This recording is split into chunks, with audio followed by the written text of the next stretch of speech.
မြို့ကိုရောက်ခါသာတော်လှတော်သွေးနဲ့သဘောပြူတော်သူကလေးမှုကွယ်အလုံးငါအေးထားရိုးရိုးသားသားခင်တွယ်မြတ်နိုးတယ်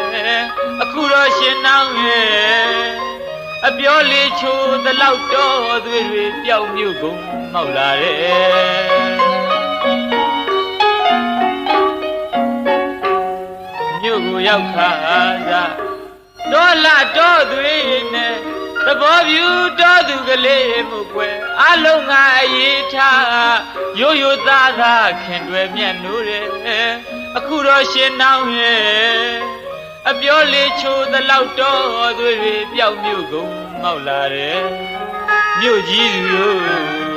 ဟမ်မူလို့ကွယ်အပေါင်းသင်ဆံမဲလို့မကောင်းတဲ့နဲ့မွေး